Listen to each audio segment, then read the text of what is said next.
네, 안녕하십니까. 어스 얼라이언스와 함께하는 경제 마스터 곽수정입니다. 지금 미 대선의 그 바람이 이제 불기 시작하면서 그 결과에 대해서도 관심이 많으신 것 같아요.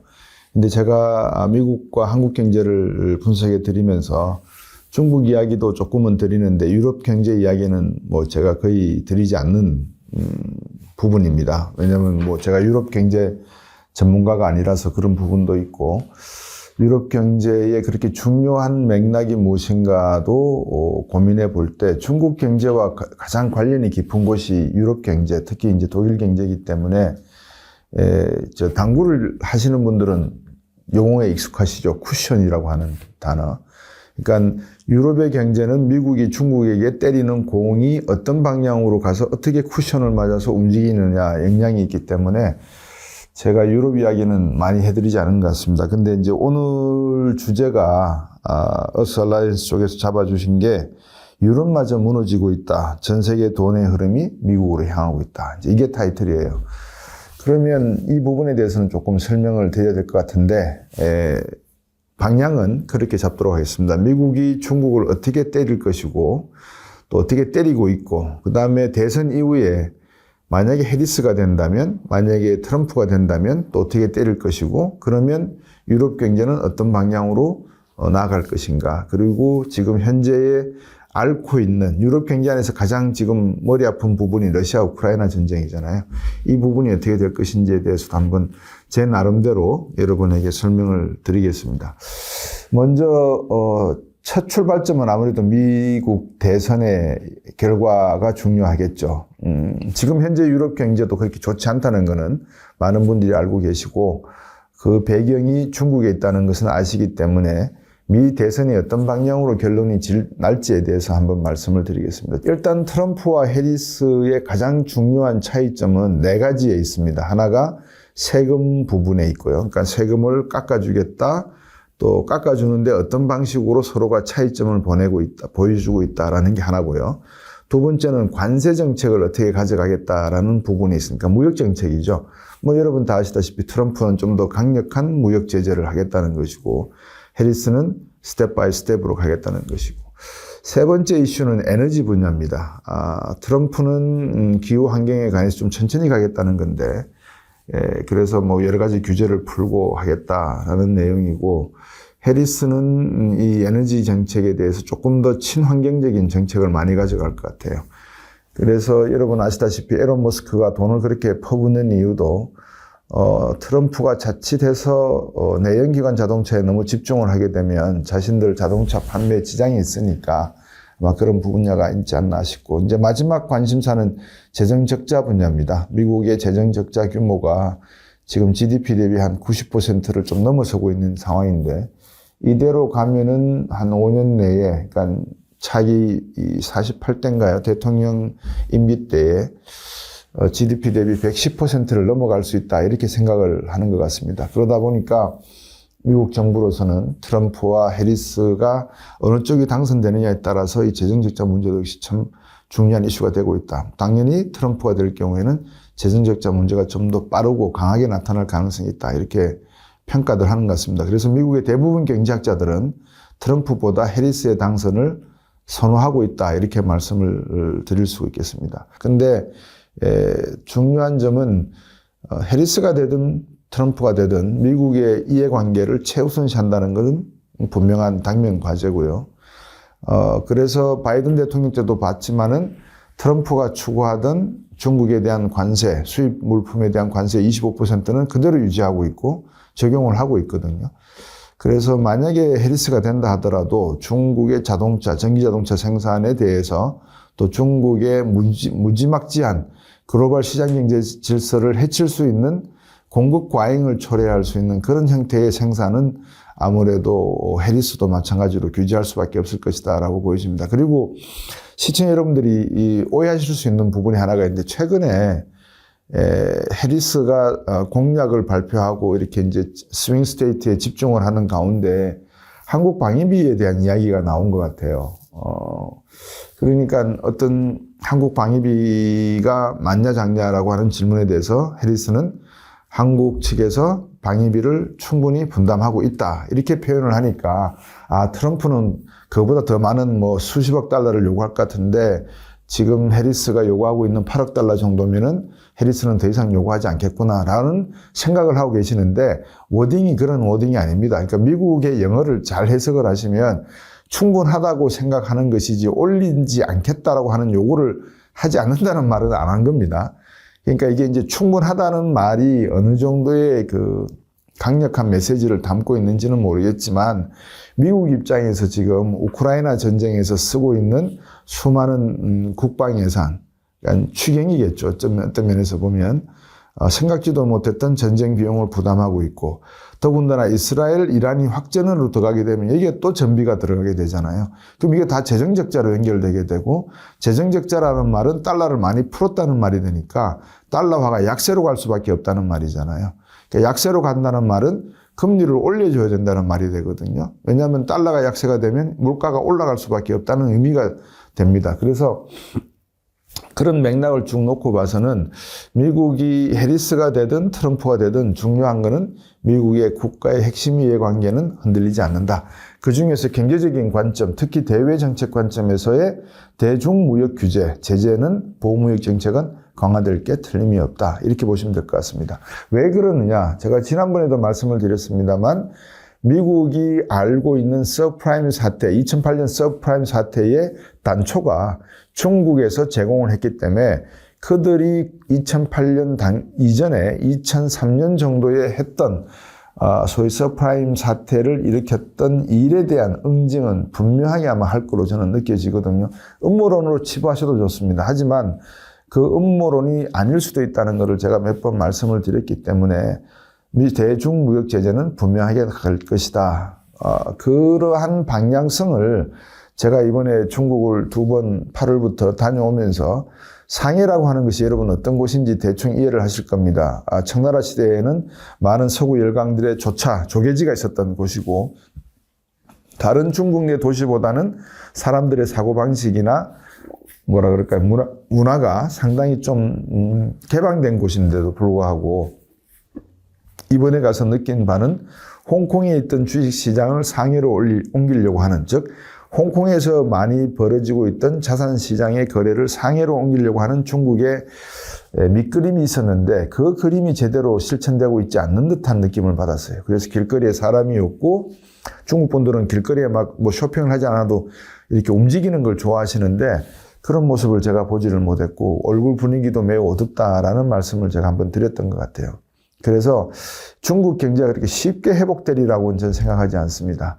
그렇다고 해서 미국이 중국 정부가 뭐 쉽게 이야기하는 유화적인 제스처를 한다고 해서 미국 정부가 그 말을 믿고 덥석 그래 앞으로 내 말 잘 들어 라는 식으로 또 할 것 같지도 않아요. 중국 정부가 저는 너무나 안타까운 게 이번에 중국을 가면서 1년 복수비자 받으려고 저는 21만 원 비자 피를 냈거든요. 근데 15일 동안 무료라 그러는 발표를 하는 바람에 헛돈 21만 원을 쓴 셈이 되어버렸어요. 이렇게 일방적인 정책을 쓰고 있는 나라와 거래를 한다는 게 사실은 매우 불확실하고 불안정합니다.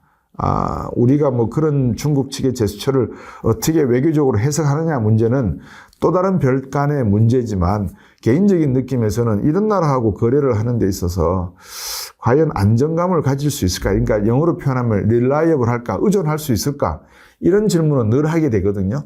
두 번째 질문은 시진핑 주석의 그 공동부유라는 정책이 있습니다. 2023년에 다시 한번 강조를 하게 되는데 모든 인민이 평화롭게 살게 하기 위해서 평균 소득을 다 올리겠다라는 표현을 쓰는 겁니다. 이제 영어로는 inclusive economy, 포용 경제 뭐 이렇게 번역이 될 수 있을지 모르겠는데 그만큼 중국 내부의 지금 빈부격차에 의한 이 불만의 목소리가 높다. 해외 토픽으로 레미콘 트럭 운전기사가 화가 나서 중국 공산당에 반대하면서 수십 대의 차량을 들이받았던 그런 사례도 들어보셨잖아요. 그만큼 지금 중국 내부는 결속의 이 단어들이 많이 나와요. 뭐 평화, 단결, 화합. 중국 곳곳을 여행하시다 보면 그런 치안, 공안에 대한 이야기들이 길거리에 이렇게 많이 붙어 있기 때문에 그만큼 내부적인 갈등의 요소가 많다는 것. 다시 말씀드리면 중국 경제는 수출을 하지 않는 이상 내부 성장 동력을 키워나가기는 매우 어렵다. 또 한 가지 이제 말씀드려야 될 건 어제 제가 이효석 아카데미에 가서 그런 말씀을 드렸어요. 우리가 흔히 그러잖아요. 너거나 잘해라. 뭐 중국 경제가 그렇게 쉽게 무너질 것 같냐. 중국은 14개 경제고 뭐 필요하다면 문 닫아버리고 우리끼리 잘 살게. 뭐 우리가 뭐 14억 인구 못 먹이 살리겠느냐. 중국 위안화 뭐 엄청나게 발행해가지고 먹고 살면 되지. 이런 말씀을 하세요. 똑같은 논리로 제가 미국에다 옮겨놓게 보겠습니다. 중국을 딱 도려내고 나머지 국가들, 그러니까 러시아도 뭐 도려내죠. 그럼 나머지 모든 세계의 국가들은 어떤 형태인가요? 미국이라고 하는 경제권 안에 있습니다. 다시 말하면 중국이 14억 인구를 가두고 위안화 찍어내고 우리끼리 먹고 살 테니까 걱정하지 마. 그러면 똑같은 논리로 미국도 달러 찍어내고 달러 풀어버리면 되니까 나머지 서구 국가들과 유럽, 동구 유럽 국가들, 미국의 동맹 국가들과 모여 살면 되는 거예요. 중국 필요 없어요. 그러니까 똑같은 논리를 적용할 수 있다는 관점에서 보면 지금 중국이 버틸 수 있는 공간은 그렇게 많지가 않은 것 같다. 그럼 중국 현재를 딱 들여다보면 이번에 간 지역 중에 하나가 이제 구이린이라고 하는 계림 지역이죠. 관광지로 아주 유명한 곳입니다. 한때는 한중 국교 정상화 이후에 대한민국 관광회사에서 제일 먼저 관광지로 개발을 했던 지역이라고 제가 들었어요. 중국 전문가분이 같이 이번에 가셨는데 그분이 해주신 말씀을 인용을 해드리면 그런데 어쩐 일로 이 계림 지역, 구이린 지역하고 우리나라 관광회사하고 싸움이 나버렸대요. 어떤 다툼이 있었는지는 모르겠습니다만 그 뒤로 이 계림 지역에 대한 그 관광 열풍이 매우 떨어졌다. 그런 표현을 하시던데 뭐 그게 중요한 게 아니고 계림 지역을 가다 보니까 자동차 공장이 있어요. 그래서 유심히 제가 봤어요. 저 공장이 어떤 생산은 내연기관 자동차 회사인데, 근데 여러분 아시지만 구동축이 있잖아요. 자동차 구조를 보시면은, 자동차 바퀴가 있고, 그러니까 전륜, 후륜이 있고, 거기에 크랭크라고 해서 이렇게 머플러와 연결되어 있는 전륜이면은 앞에서 동력이 생기는 걸 뒤로 전달을 해주고, 또 후륜이면 그 반대로 되는 동력 전달축인데, 이것들을 이제 공장 부지에 쭉 깔아놨는데 그 규모가 마치 장난감 공장을 본 듯한 느낌이었어요. 그러니까 생산의 준비 단계는 들어가 있는데 이거를 다 생산해 놓고 과연 수출할 수 있느냐는 질문을 놓고 보면 수출을 못할 규모더라고요. 그러니까 그만큼 중국 경제가 지금 내부적으로 흔들리고 있고 외부적으로 미국의 제재에 의해서 상당히 흔들리는 상태다. 근데 이 제재는 크게 보면 한 세 가지로 말씀드릴 수 있어요. 첫 번째, 전기자동차, 내연자동차와 같은 하드웨어 자동차 분야가 하나가 있고요. 두 번째는 우리가 GPU 개념을 많이 쓰면서 엔비디아의 반도체 칩 이야기를 많이 하잖아요. 그러니까 화웨이나 샤오미 같은 이런 회사들이 사용하려고 하는 칩, 메모리는 자기들이 생산할 수 있을 것 같은데 비메모리 분야에 대한 칩 생산이 상당히 저조할 수밖에 없어요. 이제 세 번째는 이 반도체와 메모리를 융합할 수 있는 소위 인공지능 관련된 내용이죠. 그럼 이거는 이제 데이터 산업이라고 할 수가 있겠죠. 이제 이 세 번째 데이터 산업 분야는 첫 번째와 두 번째가 구동되지 않으면 소위 활성화되기가 좀 힘들어요. 그러니까 추동될 수 있는 게 늦어진다 이 말씀이죠. 무인 자동차를 활용할 수 있는 전기 자동차 기능이 나와야 되고 그 전기 자동차 기능 안에 엔비디아 반도체와 같은 반도체 기술이 자동차 형태로 반도체 형태로 들어가야 되고 그런 거를 모두 집적할 수 있는 하나의 데이터 센터가 존재해서 길거리를 다니는 무인 버스, 무인 승용차, 무인 택시가 받아들이는 센서를 통해서 받아들이는 데이터를 구축을 해서 이거를 전달해야 되는 그런 기술이 이제 하나의 우리가 말하는 6G라든지 웹 3.0 뭐 이런 시대가 되는데 모르겠습니다. 과연 중국이 그게 지금 가능할지. 그러다 보니까 이제 하나씩 제가 짚어드리면 첫 번째, 자동차 시장에서 전기 자동차 시장에 가장 많은 투자를 한 국가가 유럽 국가 중에서 독일이죠. 독일의 폭스바겐이 제일 많이 투자를 했어요. 근데 이 폭스바겐이 이 투자를 하면서 전체 유럽 경제, 특히 독일 경제는 여러분 잘 아시지만 히든 챔피언, 숨어있는 100대 기업, 뭐 이런 식으로 이제 평가를 많이 하고, 우리가 중소기업 중심의 중국 경제, 독일 경제 이야기를 많이 합니다. 그리고 독일이라고 하는 경제가 중요한 게 주변에 폴란드라든지 헝가리, 슬로바키아 뭐 이런 국가들로부터 부품을 많이 수입 조달을 해서 이거를 조립한 다음에 중국으로 수출하는 그런 기능을 하기 때문에 분데스뱅크뿐만 아니라 도이치뱅크와는 유럽 중앙은행의 역할을 뭐 하는 듯하고, 금융시장으로서 또 제조업으로서는 폭스바겐, 뭐 벤츠, 아우디 뭐 이런 회사들이 중요한 역할을 한다. 뭐 벤츠의 지분은 중국에서 일부 사들인 것도 있습니다만, 이제 그런 식으로 중국과의 관계를 맺다 보니까 독일도 약 200만 명의 일자리가 중국과 관련된 일자리라고 합니다. 근데 지금 미중 간의 관계가 저렇게 되니까 결국 쿠션을 받아서 독일과 중국 관계도 지금 거의 차단되어 있는 그런 상태고요. 네덜란드의 ASML이라고 하는 회사 이름 들어보셨죠? 반도체를 만드는데 중요한 공정 기술을 가지고 있는 회사입니다. 이 회사의 기술이 들어가 있지 않으면 반도체를 생산을 못해요. 근데 ASML의 2025년도 수익 목표치가 지금 떨어지고 있거든요. 그러니까 이제 수출 규제를 하는 거죠. 반도체 분야에 있어서. 중국이 어느 정도 반도체 기술을 따라 올라왔다고 봐야 됩니다. 왜냐하면 여러분 얼마 전에 뉴스로 보셨지만 우주인 교체했잖아요. 그러니까 지구의 4,000km 위인가요? 중국의 우주정거장이 존재를 하고 있고, 여기에서 머물렀던 우주인과 새로운 우주인을 이렇게 교대하는 업무를 몇 주 전에 진행을 했어요, 중국이. 그러니까 이 우주정거장이 존재한다는 것은 우주 항공 기술이 발전했다는 것은 AI 기술과 반도체 기술과 데이터의 기술이 또 디지털 통신 기술이 상당히 앞서 있다는 의미도 됩니다. 또 앞서 있다는 게 나타나지 않으면 미래에 앞서갈 가능성이 있다는 잠재력을 가지고 있다는 걸로 우리가 해석할 수 있거든요. 그런 중국 기술을 미국이 제재한다는 의미는 유럽 경제는 좀 더, 특히 독일 경제는 계속해서 뭐라 그럴까요? 하락할 수밖에 없는 그런 상황인 것 같다.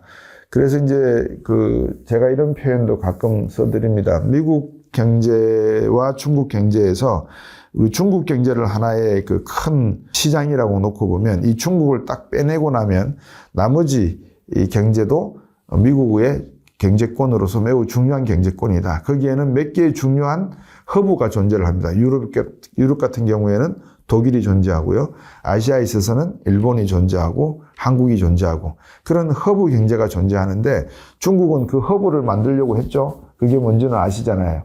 1대1로라고 불리는 그게 바로 중국의 허브 경제입니다. 근데 중국은 이 허브 경제에서 벌써 약 공식적으로는 3조 달러의 적자를 보고 있다. 그러니까 돈을 못 받는 그런 지금 그 구멍이 난 상태가 존재를 하고 있고, 이거를 미국은 계속 압박을 하기 때문에 아프리카나 중앙아시아에서부터의 대중국 뭐라 그럴까요? 수출 제재, 규제 부분은 강화될 수밖에 없는 상황인 것 같습니다. 그래서 내년도 경제 성장률을 IMF에서 발표를 했을 때 제가 지난번에도 말씀을 드렸습니다만, 미국 경제 성장률은 우상향하는 걸로, 조금이라도 올라가는 걸로 그렇게 나타나는데, 그러면 이 질문도 드려야 되죠. IMF가 2025년도 경제 전망을 할 때 바이든이 해리스가 된다고 가정을 했을까요? 트럼프가 된다고 가정했을까요? 상관없다는 거죠. 그죠? 다시 말씀드리면 미국 경제는 해리스가 되든 트럼프가 되든 상관이 없다. 궁극적으로 봐서. 근데 지금과 같은 경제 상황을 놓고 봐서는 트럼프가 돼도 해리스가 되어도 우상향하는 방향은 IMF가 판단할 때 맞는 것 같더라. 왜 그럴까라고 한번 이제 자문자답을 해보는 겁니다. 미국 경제에서 수출이라든지 이런 측면을 놓고 봤을 때 한국, 일본, 대만, 그리고 독일 이 경제만으로도 미국 경제는 충분히 중국을 빼낸다 하더라도 돌아갈 수 있는 경제가 된다라고 판단을 하는 것 같아요. 거기에 환율 정책, 금리 정책 이런 것들이 국채와 주식시장에 어느 정도 영향을 미치겠지만, 지금 이제 이렇게 판이 돌아가니까 우리나라의 삼성전자가 빠지잖아요. 외국인들이 매도를 하니까 그거를 미국으로 가져갈 대기자금으로 만약에 가지고 있는 형식이 되고, 트럼프가 된다 그러면 암호화폐 가격이 올라가고 주식시장이 올라가고 여러 가지 기대 심리가 있으니까. 근데 최근에 여론조사가 나오니까 또 해리스가 유리하다라는 이야기가 나오고 있으니까 자산시장이 좀 빠지는 모습도 보이고 있는데, 궁극적으로 미국의 주식시장도 그렇고 경제 성장률을 IMF가 예측학을 보면은 우상향이다라는 말은 중국이란 경제가 빠진다 하더라도 그렇다고 해서 세계 경제의 흐름이 불확실하거나 불안정될 가능성은 상대적으로 적다. 이렇게 보는 게 세계 경제를 읽어내는 방향인 것 같아요. 그래서 여러분들이 그 중국 경제를 읽어내는 그 하나로 끝나지 마시고 이 중국 경제에 대해서 미국이 어떤 지금 프레스를 걸고 있고 거기에 따라서 유럽 경제는 어떤 영향을 받고 있고 한국과 일본 경제는 그것과 비슷한 형태의 압력을 받고 있는 이 모습을 보시면 그래서 독일 같은 경우에는 자동차 분야, 한국 같은 경우에는 반도체 분야 이렇게 압력을 받고 있다라는 것을 보시면 될 것 같습니다. 이제 궁극적으로 중요한 내용을 하나 말씀을 드려야 될 게 리쇼어링 이야기 많이 들으셨잖아요. 트럼프 대통령이 외국에 있는 미국 기업들 다 들어와. 그리고 한국 삼성전자 미국에서 생산해. 배터리 회사 미국에서 생산해. 이 주장을 했잖아요. 바이든 때 변했나요? 안 변했어요. 오히려 또 강화됐죠. 그러니까 그만큼 보조금도 더 주고 그러잖아요. 그러니까 앞으로도 삼성전자나 TSMC는 미국 내에서 생산을 해야 될까요? 이게 무엇을 의미하는가를 시청자 여러분들께서 한번 고민해 보셔야 돼요. 이거는 쉽게 말씀드리면 향후에 반도체 전쟁이 벌어질 경우에 미국의 자체 생산력을 중국의 자체 생산력에 대응할 정도의 수준은 갖춰놓겠다는 의미가 된다. 저는 그렇게 보거든요. 그래서 향후 세계 경제의 패권을 놓고 봤을 때 중국이 14기라고 하는 경제 규모를 가지고 있고 경제 범위를 가지고 있다 하지만 저는 늘 느끼는 게 경제 성장만 가지고 안 되는 게 있더라는 것입니다. 2024년 노벨 경제학상에 국가는 왜 실패하는가의 그 타이틀의 가장 기본 베이스가 저는 품위 있는 국민, 품위 있는 인류라는 타이틀인 것 같아요. 그래서 그 품위가 있는 국가, 다시 말해서 모든 국가의 시민들이 중산층이 늘어나고 중산층이 안정적인 삶을 할 수 있는 의식주 문화를 제대로 갖출 수 있는 국가가 결국은 실패하지 않고 지속 가능한 성장 가능한 국가가 되지 않나 싶습니다. 독일 경제가 또 유럽 경제가 다소 조금 힘들다 하더라도 일부 북유럽 국가들, 뭐 스웨덴이라든지 이렇게 지금 조금 소요 상태가 일어나고 있는 국가들에 비해서는 성장 잠재력을 가지고 있으니까 유럽 경제가 미국 경제로 흘러 들어갈 수밖에 없다는 점이 무엇을 의미하는지 중국과 손잡으려고 그러지 않잖아요. 미국과 손잡으려고 하죠. 그러니까 그게 무엇을 의미하는지 우리도 한번 생각해 봤으면 하는 말씀을 드리면서 여기까지 마치겠습니다.